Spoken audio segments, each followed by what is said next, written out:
Hello BookTube, Books with Banks back again with another video, not specifically about books, but definitely still about narrative. So as I alluded to in my recap of the Elden Ring performance at the Game Awards, the wins and losses at the 2022 Video Game Awards, in the past few months I've grown increasingly interested in this conversation over applying narrative theories and narratology to video game narratives, the ludic narrative. While the recent artistic masterpiece that is Elden Ring could add fascinating levels of analysis to this conversation, today I actually wanted to review a classic video game from 1994. I may or may not have even been alive when this came out, but this classic game is none other than Final Fantasy VI, and in my review I would like to touch on aspects of how even such an old game could be ripe for narrative analysis. For those of you who haven't played it, Final Fantasy VI is a game all about a band of resistance fighters recruiting and being recruited to fight against the Empire. An empire that makes these mechanized suits that use the power of imprisoned magical creatures from another realm. And then they use these magical mech suits to basically conquer and colonize the rest of the world. So the Emperor himself is a little bit more morally complex and gray.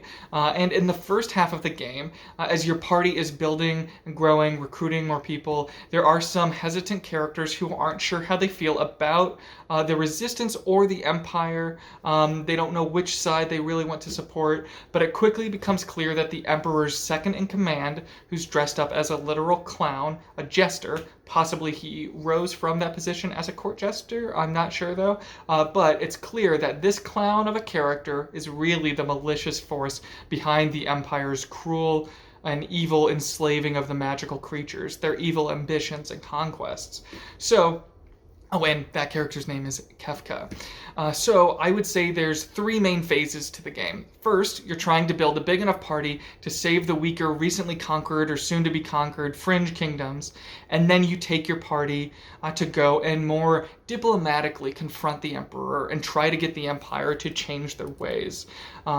Then things go wrong, and it is revealed how abused the magical realm and the magical creatures have been. A lot is revealed about exactly how magic works in this game, and how one of your characters, one of the main characters, is much more closely tied to this parallel magical realm than you thought at first. And you and your party have to try and stop the wicked Kefka from using these released demons and magical beasts to take over and destroy the world.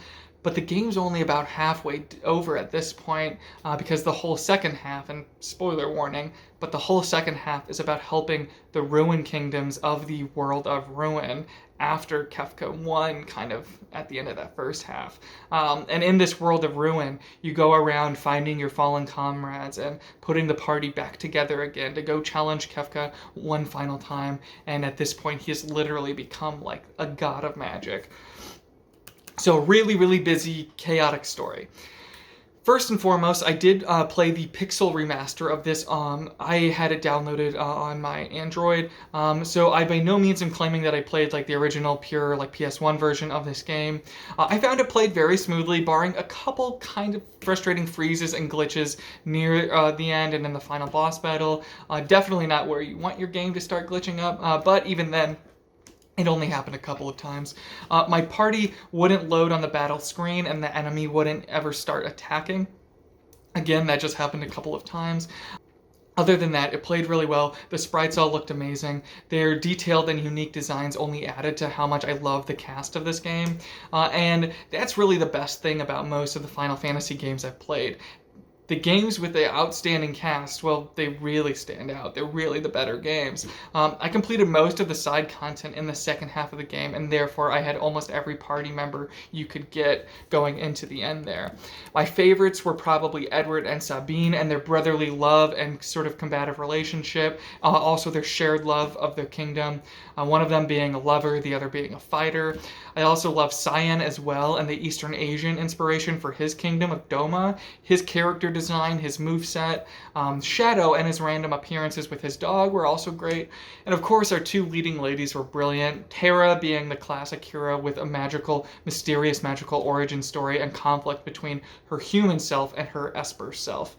And then of course Celeste, who I didn't use that much, forming my party for like actual combat purposes, but she really stood out as a unique character. Her love story with Locke and everything with her at the Opera House is brilliantly done. And then we can't forget that after the world is cast into ruin, it's her that we actually start the second half of the game with, and she's the one that really sets out to get the gang back together again, as it were. All in all, it's a brilliant game. It's a classic for a reason. This is actually only now the 5th Final Fantasy game I've ever beaten. I played 1, 2, 4, and 13 before this, and 6 is for sure right now my favorite. I mean, just from an artistic design perspective, all you have to do is look at like the design of the final battle, which is basically this 4-tiered boss fight, basically against 9 demigods, all beautifully and grotesquely like interwoven and stacked on top of one another. And then you have the final boss, Kefka, who descends from the heavens. It's a great game. I'm so happy I finally got around to playing it. And I think it's an early testament to how a great narrative could do so much to enhance the player experience. Cyan grapples with grief, Terra grapples with identity, Edward grapples with leadership. All brilliant themes expressed not only through text boxes, but also via the gameplay of, with Cyan, the Phantom Train levels, with Terra, the Esper Island stuff, the Esper realm, the magical realm stuff, and then with Edward and Sabine, the Figaro Castle levels. And it's not just a simple Ocean's 11-esque getting the gang back together to outsmart the bad guys. No, there's actually some real thought behind giving all of these characters enough motivations on their own to first confront the Emperor and then to take on Kefka. But then it's really all about getting the audience invested in these characters over the first half of the game, so when it comes time to get the gang back together again in the second half, we're so much more invested and excited to find out what has become of our cast of 12, 13, 14 characters and heroes. Where are we going to find them? What state are they going to be in? What situation? What's the city going to look like? What are they going to look like? Anyway, I could go on and on about how much I enjoyed this game and its narrative structure in particular, but I think I'll leave it at that for now. If you want to hear me talk more about narrative in video games and you haven't already, please like and subscribe. Thank you as always so much for watching. Have a good day. Bye.